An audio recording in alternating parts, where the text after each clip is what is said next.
Yo guys, K2G udah sering banget nyobain berbagai macam laptop convertible dari berbagai brand.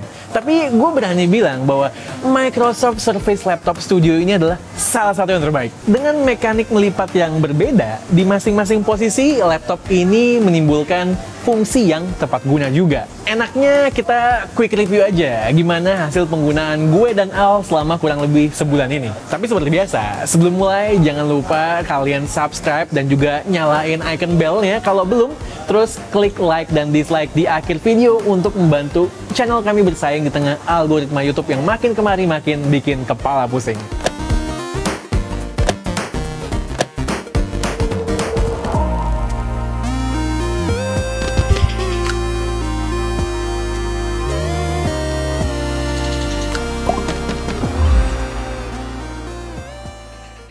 Emang Surface ini kalau soal laptop dengan bentuk unik berani banget. Dimulai dari tablet yang bisa jadi laptop yang bisa dilepas jadi tablet, dan lain-lain. Di Surface Laptop Studio ini, dia bisa berubah-ubah bentuk namun di luar kebiasaan convertible laptop pada umumnya. Biasanya laptop convertible kan punya engsel 360 derajat ya. Kalau ini, bagian belakang layarnya lah yang ditekuk untuk mencapai efek 3-in-1 device. Bentuk pertamanya pasti adalah bentuk laptop normal alias laptop mode. Kemudian tekuk layarnya sedikit, layarnya bakal maju nutupin keyboard dan menyisakan trackpad. Ini namanya stage mode. Mode ini cocok buat presentasi menurut gue.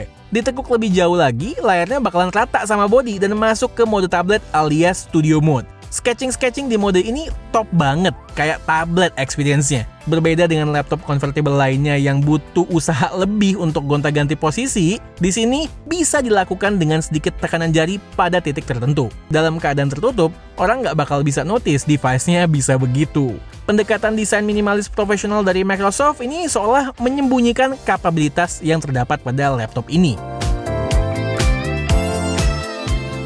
Sebetulnya, ada satu lagi bentuk yang nggak dipromot oleh Microsoft secara langsung, yaitu melipat layarnya sehingga menghadap ke belakang. Sepertinya enak buat nonton ya kalau yang mode kayak begini ya.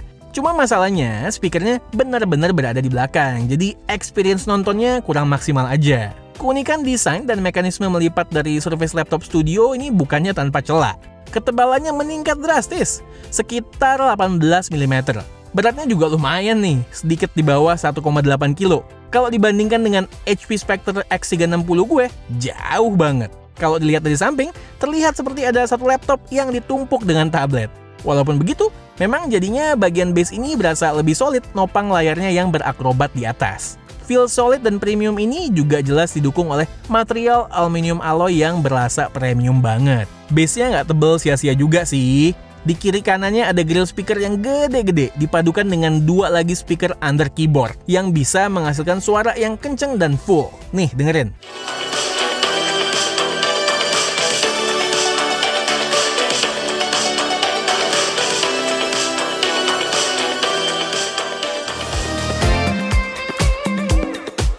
Di bagian depan body, ada lekukan ke dalam bermagnet yang bisa jadi tempat ngecas dan nyimpen Slim Pen 2 yang mana adalah stylus terbarunya Microsoft. Berguna banget mekanisme magnetic charging ini.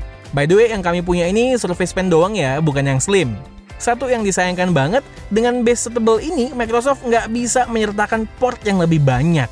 Kita cuma dikasih dua port USB-C dengan konektor Surface Connect yang magnetik itu untuk sistem chargingnya. Padahal space-nya berlimpah nih kalau mau masukin beberapa port USB-A. Bahkan ditambah port HDMI pun masih cukup harusnya. Aduh, Microsoft, Apple aja udah tobat sama dongle live. Moving on dari base-nya, layar touchscreen 14,4 inch di sini punya aspek rasio 3:2 dengan resolusi 2400 x 1600. Nggak paling sharp dari yang udah gue pernah coba dengan 197 ppi, tapi udah lebih dari cukup. Yang gue suka banget adalah refresh rate-nya yang udah 120 Hz dan adaptif. Pokoknya berasa bener-bener smooth lah experience berselancar di laptop ini. Sampai sekarang, refresh rate tinggi di laptop kebanyakan ada di lini gaming. Nah, di laptop convertible creativity business oriented begini, experience-nya bener-bener asik. Percaya deh, menggunakan Windows 11 dengan touchscreen serta high refresh rate bener-bener bikin nagih. Technically, secara brightness, akurasi warna, dan lain-lain, layar Surface Laptop Studio memang betul cocok digunakan untuk creative work. Di atas sana ada webcam yang kualitasnya udah di atas rata-rata kebanyakan laptop yang pernah K2G coba. Resolusinya 1080p, finally. Dan juga untuk perekaman audionya cukup baik kalau kita mau pakai buat video callan di situasi dan kondisi yang cukup ramai. Contohnya seperti di kafe-kafe seperti ini. Di sebelahnya ada infrared sensor yang berguna untuk Windows Hello. Sayangnya memang cuma ini doang opsi biometric security-nya, nggak ada fingerprint sensor. Nah, ini nih salah satu bintang utama Surface Laptop Studio, touchpad-nya. Kalau kalian udah pernah nyoba trackpad-nya MacBook Pro dan berpikir nggak ada yang bisa ngalahin, kalian bener. Kalau ngomongnya 1-2 tahun yang lalu. Di sini touchpad-nya menurut gue di atas MacBook Pro dengan akurasi dan gesture support yang bagus serta haptic feedback yang lebih halus, natural, dan bahkan bisa di-adjust getarannya. Bener-bener berasa kayak trackpad-nya bisa diklik beneran. Size-nya pun pas, palm rejection-nya bagus, smoothness permukaannya pun pas. Untuk keyboard juga enak ya, solid, empuk dengan traveling distance yang cukup. Yang perlu disayangkan adalah pen-nya nggak include nih dari paket pembelian. Padahal menurut gue, ini sudah seharusnya include ketika sudah menyentuh price point segini. Di luar itu, menggunakan stylus ini di Surface Laptop Studio bener-bener feels natural karena dia pakai sistem haptic yang juga dapat mensimulasikan feel gesekan ujung pen dengan kertas. Untuk performanya, berhubung unit review kami adalah yang i5 11300H dengan grafis Intel Xe, RAM 16GB dan storage 256GB, ya sekedar cukup buat kegunaan gue sehari-hari. Nih, lihat aja beberapa benchmark yang udah gue jalanin. In real life, base model ini menurut gue cukup untuk business use dan creative work yang tidak membutuhkan core yang banyak dari versi lebih tingginya yang menggunakan i7 dan RTX 3050. Contoh, untuk ngedit-ngedit foto dengan Lightroom atau Photoshop, sketching, Illustrator, dan lain-lain. Kalau video editing, untuk sekedar video editing ringan doang sih cukup ya. Cuman untuk gue ngedit video K2G yang lebih serius, gue tetap butuh spek yang lebih tinggi. Untuk gaming masih bisa juga.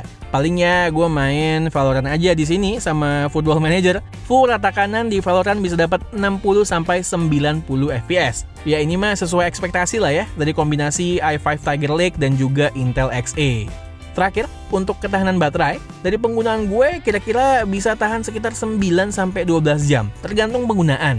Cukup oke lah ya. Ketika butuh ngecas, dari 0 sampai full kira-kira butuh waktu 2 jam 10 menit. Lagi-lagi gue sampaikan di sini, sayang banget masih pakai Surface Connect. Enggak USB-C charging aja, supaya gue nggak perlu bawa kebanyakan charger kemana-mana. Oke, Microsoft Surface Laptop Studio.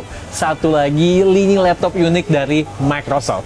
Menurut gue dan Al, buat kalian yang pengen tampil beda, atau buat kalian yang merasa multi-form convertible device kayak begini betul-betul bisa memperbaiki atau mempengaruhi workflow kalian menjadi lebih baik, laptop yang satu ini wajib kalian pertimbangkan. Namun, berhubung Microsoft tidak menjual device ini secara resmi di Indonesia, kendalanya sulit mendapatkannya dan juga kalaupun ada harganya lebih tinggi dibandingin published price di website mereka. Tapi jangan takut, ada solusinya. Belinya di Studio Ponsel. Mereka update banget sama barang-barang teknologi yang kekinian dan unik-unik, bahkan yang enggak dijual di Indonesia sekalipun.